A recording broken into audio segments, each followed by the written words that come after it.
This is a Vault Studios production. Tex McIver did not murder his wife. He had absolutely no reason to murder his wife. Despite what friends like Putnam County Sheriff Howard Sills are saying about Tex McIver and what happened in the back of an SUV in September of 2016, Tex McIver is now facing malice murder and felony murder charges. You know, you're fighting for your life, aren't you? Because you know you're innocent. And I guess really you're not really in your right headspace. You're probably clutching at straws. Probably right? so, yeah. I mean, none of us would know unless it happened to us. Attorneys on both sides are gearing up for a battle. There will be months of hearings and motions and court appearances. And eventually, as high profile as this case is turning out to be, there's real concern that the Tex McIver trial will have to be moved out of Fulton County, Georgia. The defense lays out their argument that Tex McIver says the gun went off accidentally, and we heard potential juror after potential juror say, no way that could have happened. I'm Kaitlyn Ross. This is Intent, the Tex McIver Case, Chapter 4.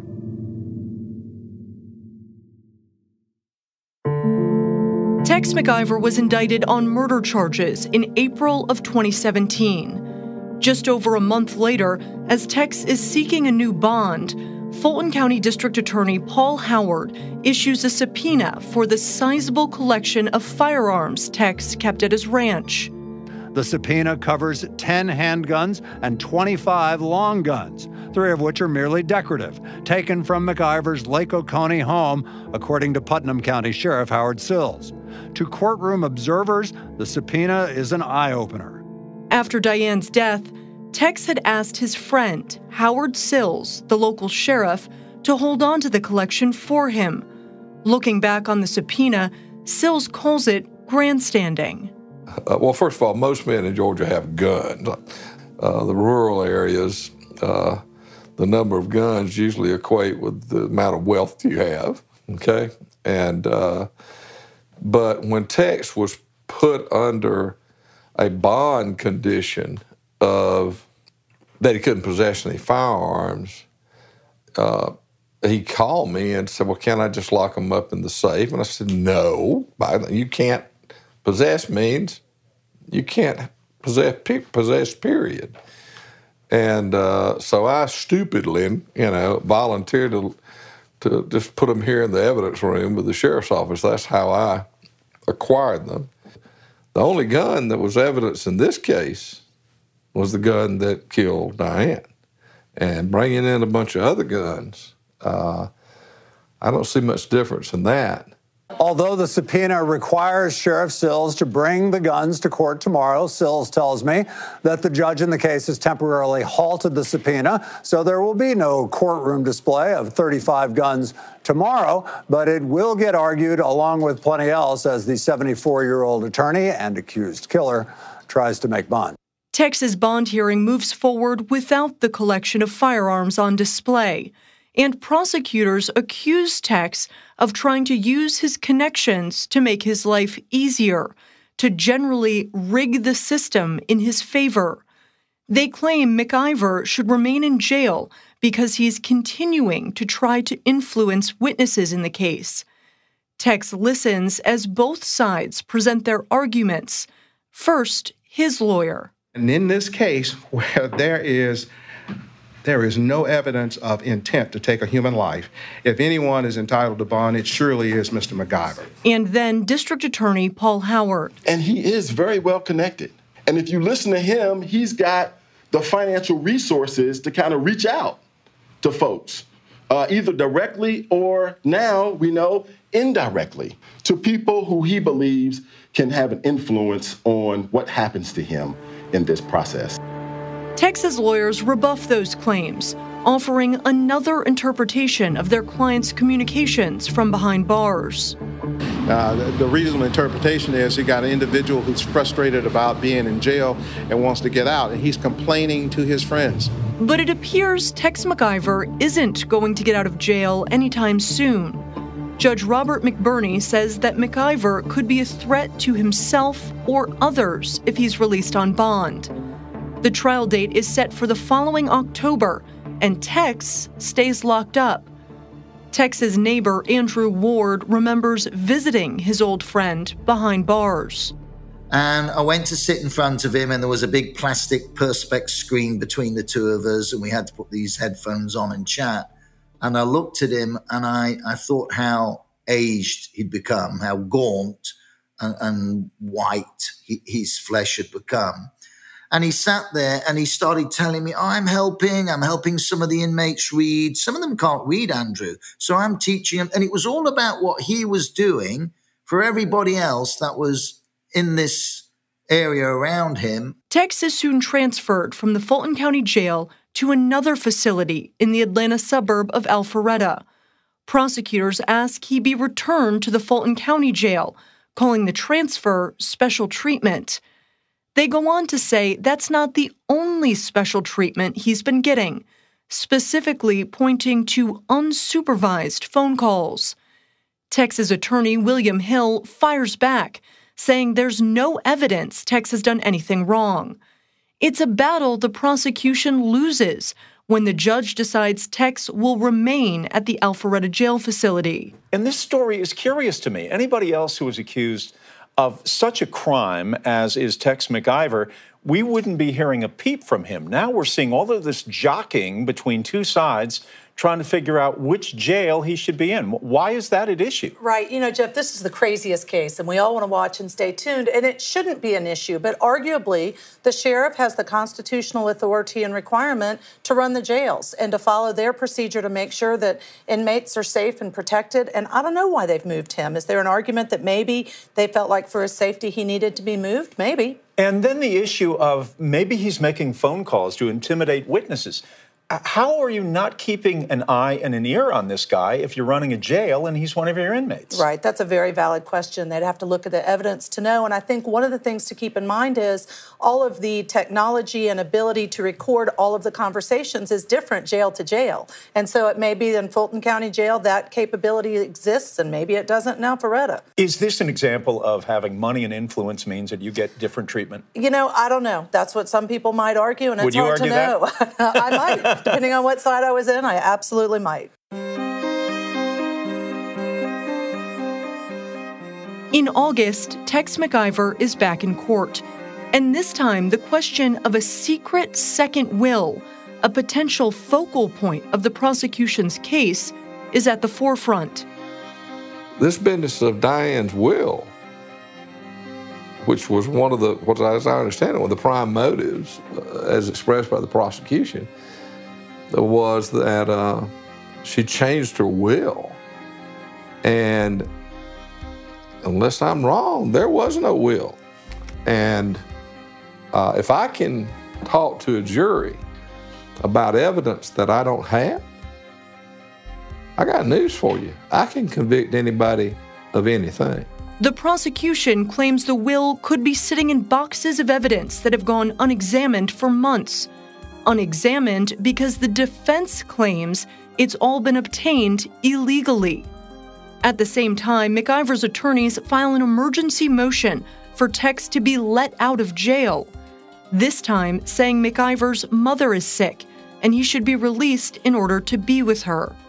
The motion is denied and Tex stays behind bars. But then in October, more than a year after Diane McIver's death, it looks like the much-anticipated trial could be delayed when prosecutors say they need more time to go through all of the evidence. The defense, for their part, says it will agree to a delay if Tex can get out of jail. And there's a lot of evidence that both sides are struggling to find enough time to analyze before the trial. Imagine digging through 90,000 emails to find something that might make or break a murder case. Prosecutors asked for the emails from Corey Enterprises, the business led by Tex McIver's wife, Diane. At some point in time in preparation for trial, even if we've got to go get some interns or somebody, we're going to try to go through these emails. Defense attorneys say the new email evidence will take time. To be able to get through all this is going to be several months from now. Some of which no one has. Because it's in boxes and I've never seen the 35 boxes that you have. Plus, they also have computers. I have no idea what's on it. Eventually, the judge rules that the trial will be delayed until March of the next year, giving both sides more time to prepare, and Tex McIver will get another shot at being released on bond. We are still waiting for Tex McIver to get out of jail as he waits for the murder trial against him to start. McIver was granted $750,000 bond, and we are waiting for him to be released. In December of 2017, Tex McIver posts bond and walks out of jail. Reporters are waiting. Oh, good evening, sir. How's it feel to be out? It feels great to be out. We're going home. Tex doesn't say much. Will be out for the holidays, sir?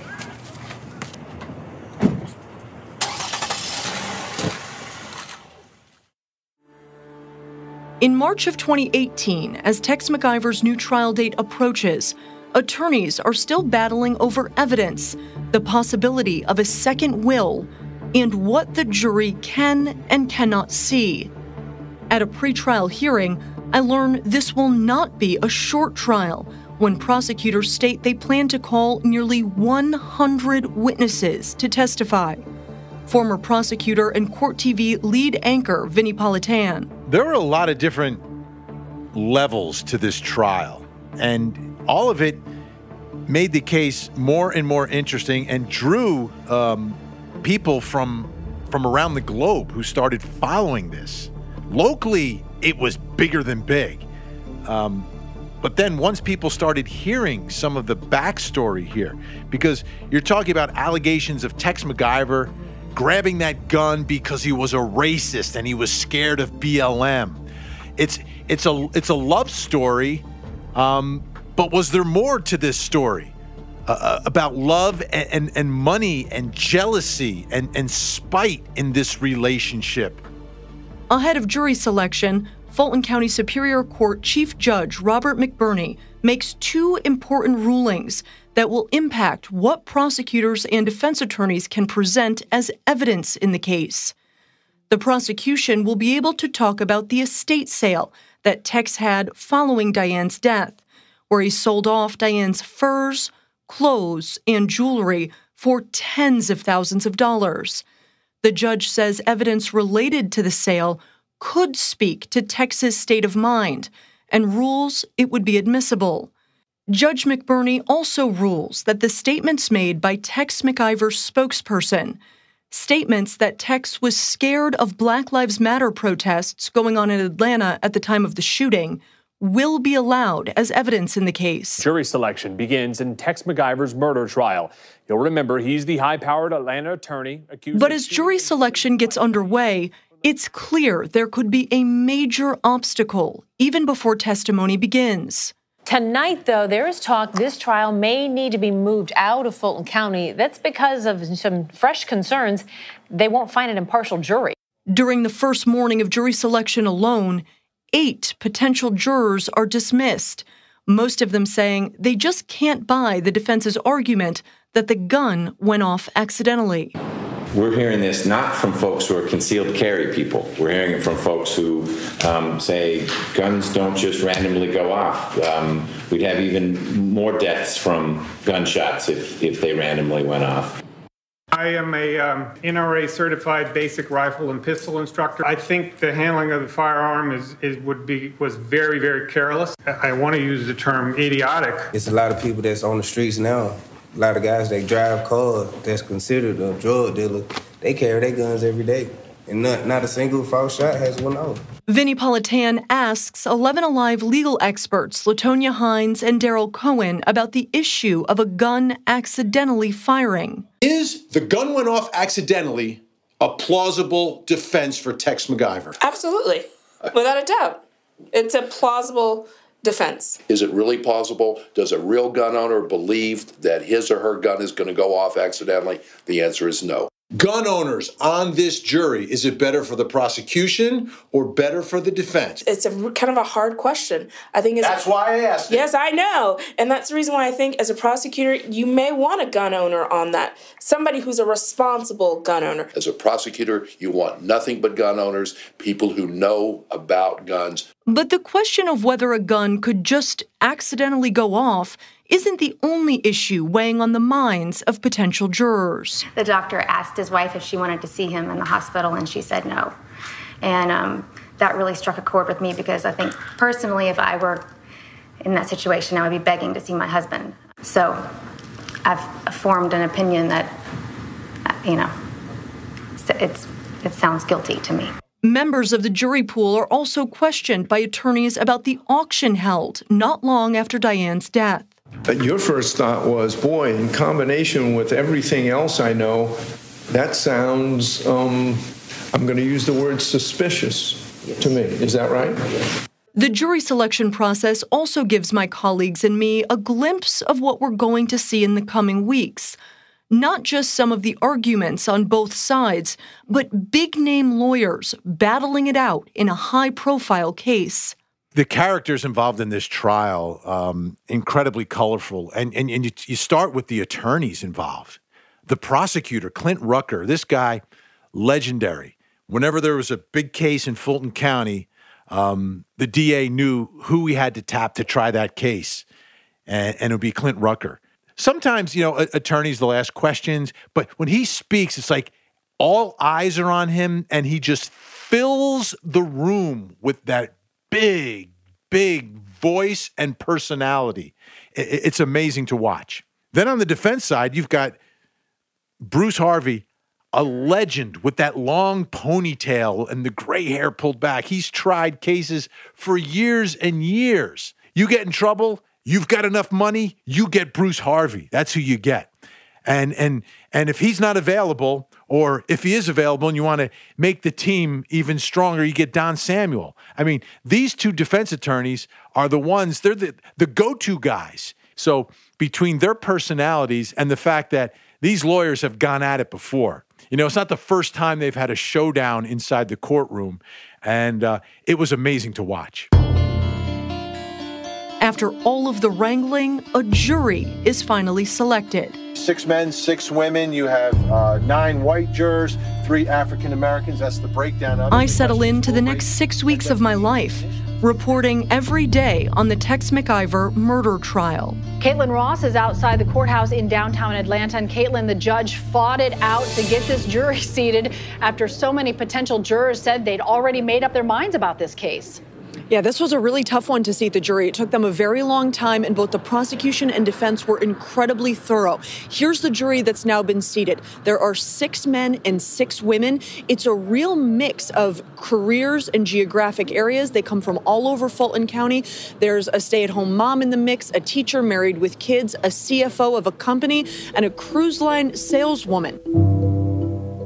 On March 13th, 2018, opening statements in the Tex McIver trial get underway. This is either a story of a calculated murder or a terrible accident, and it's the top story you have been following in Atlanta today. Judge Robert McBurney welcomes the jurors and gives them a preview of some of the evidence they'll be hearing about and seeing.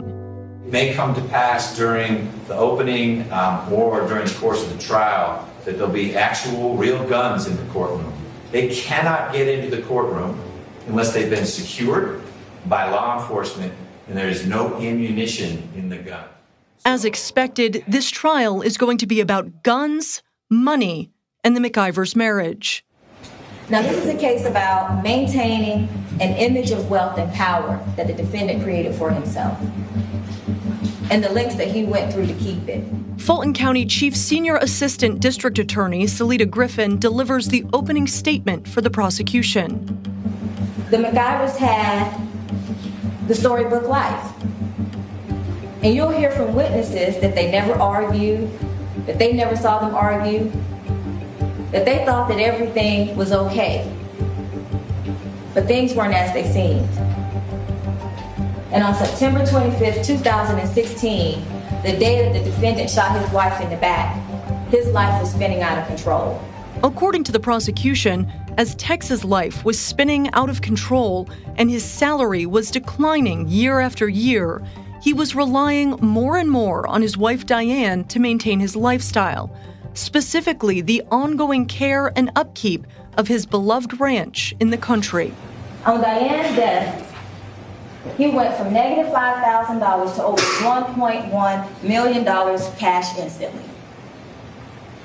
And he was the executor and one of the beneficiaries of Diane's $7 million estate.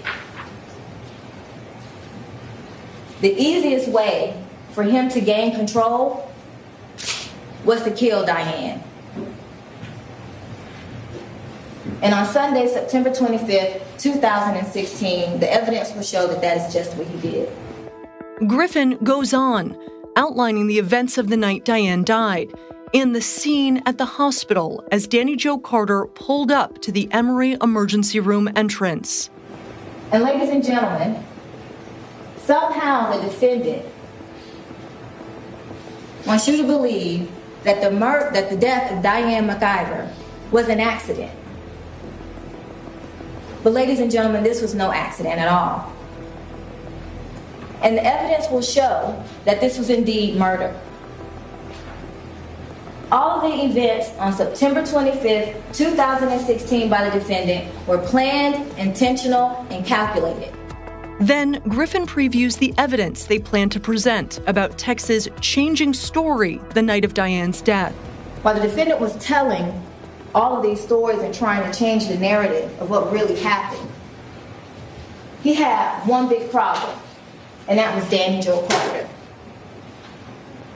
And the evidence is going to show that after they arrived at Emory, what he did was he told Danny Jo, you know, these situations can get a little bit crazy.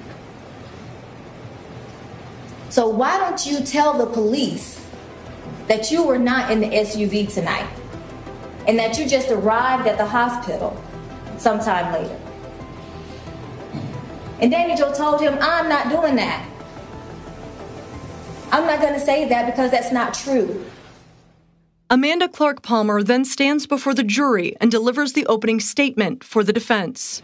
We just spent, I think, maybe 30 or 40 minutes listening to the state tell you all their theories and their reasons why they think Mr. McIver intentionally shot Diane McIver. And I want to tell you that you can just set all of that aside. There's really one thing that you need to know about Tex McIver and Diane McIver to know that he did not intentionally shoot his wife, and that is that he loved her, truly loved her, deeply loved her, and she loved him back. She then walks jurors through the night of Diane's shooting and the scene in the SUV, and then at the hospital. And as the state told you, she's treated by Dr. Suzanne Hardy. It takes some time. They try to get her stabilized. She regains consciousness when she's there. Nobody is going to come in here and tell you what Mrs. McIver was thinking at that time. Nobody is going to be able to tell you why she said what she said. But what she says to Dr. Hardy, without any prompting, is it was an accident. The defense also responds to the prosecution's claim that Tex told Danny Jo Carter to tell a different story about what happened the night of Diane's death. But on September 26th, I think the evidence is going to show that she is specifically asked by Detective Smith, did you and Tex have a conversation about what to tell the police or what not to tell the police? He's giving her an opening. He wants to know.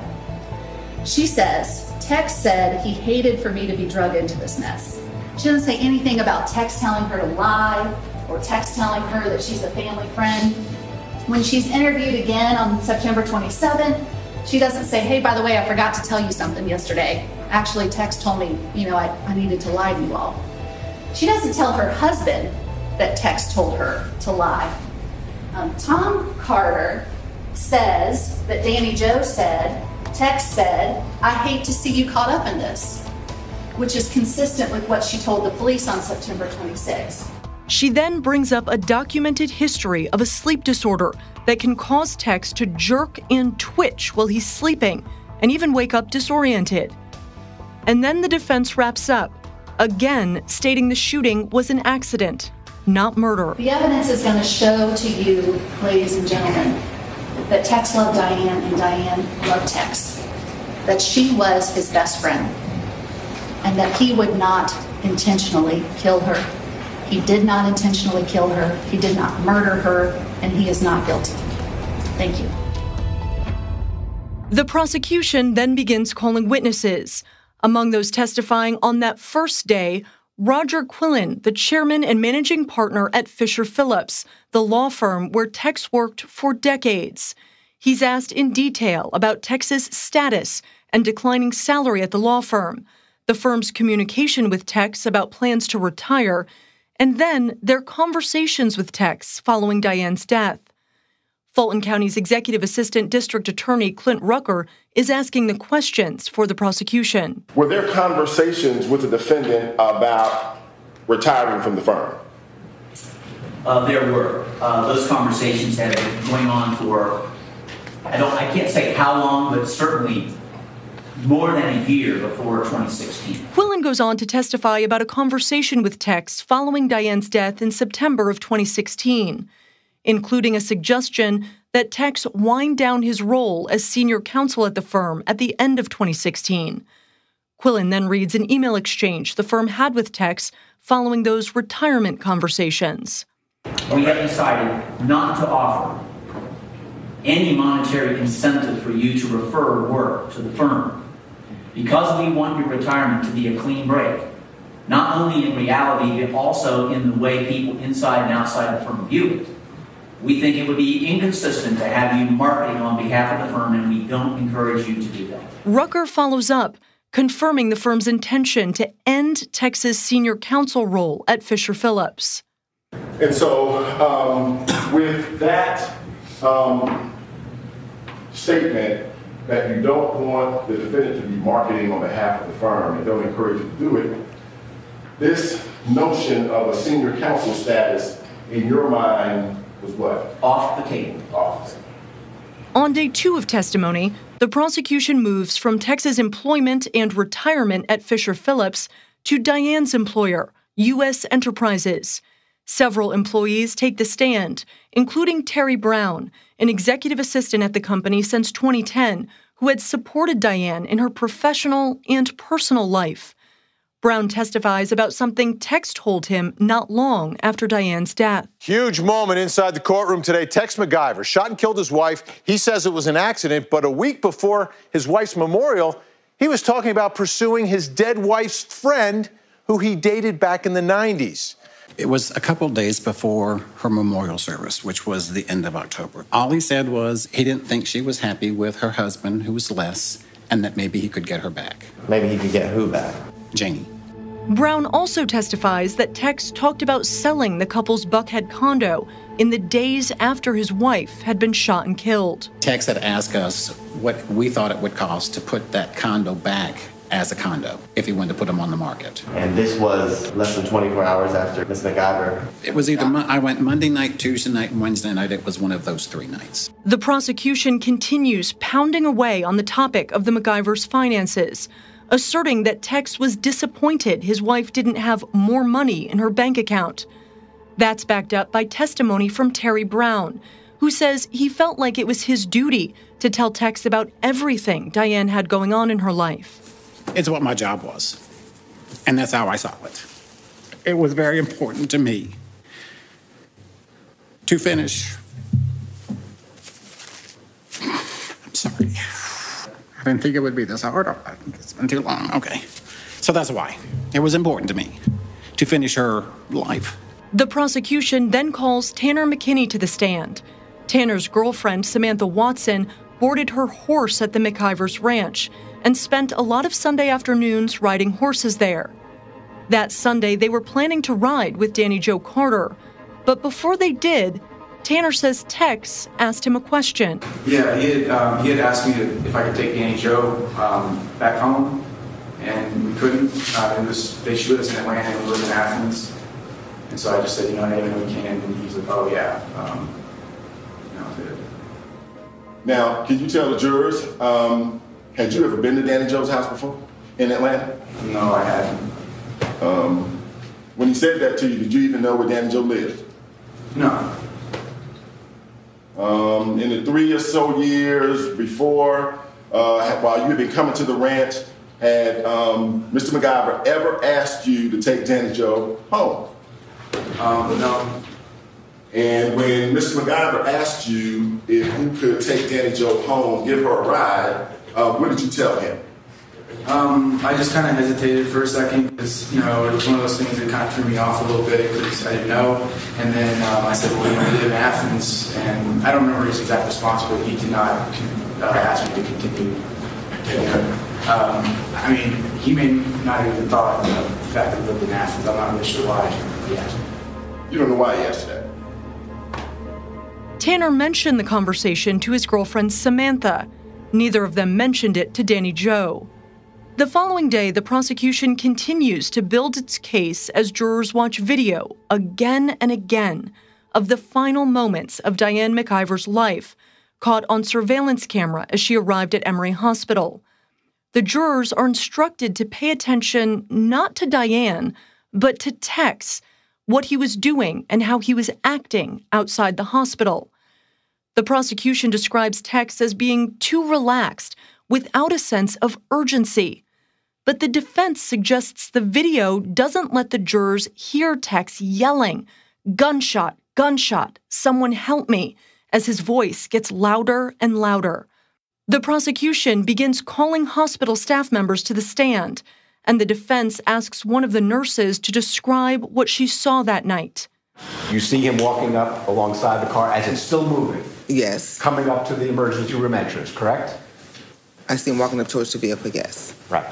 He's not leisurely walking up to the ER while the car's parked, correct? He's not rushing, but he's walking, yes. Right.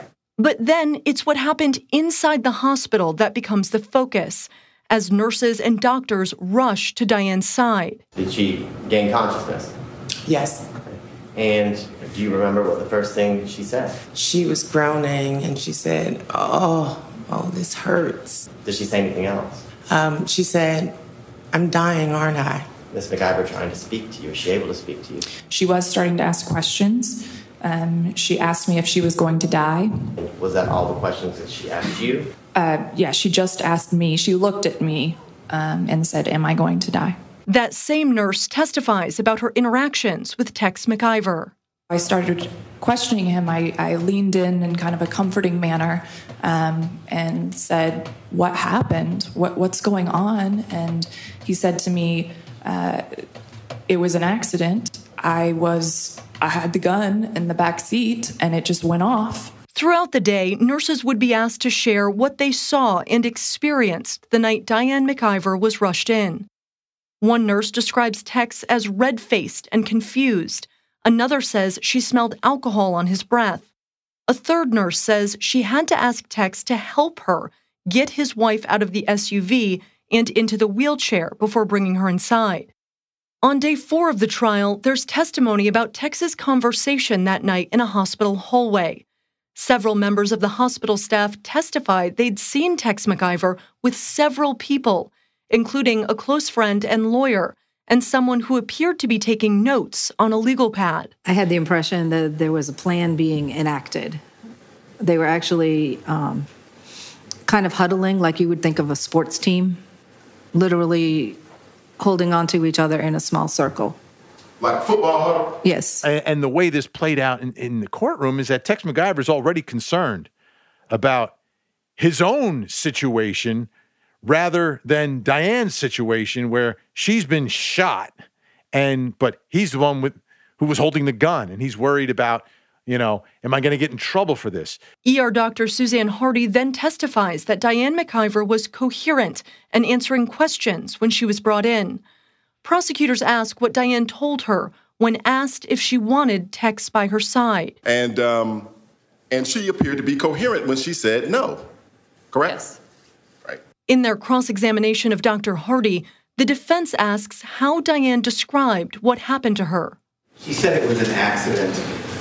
she wasn't under any duress when she said it. No. You didn't try to steer her in one direction or another to get her to say something. No.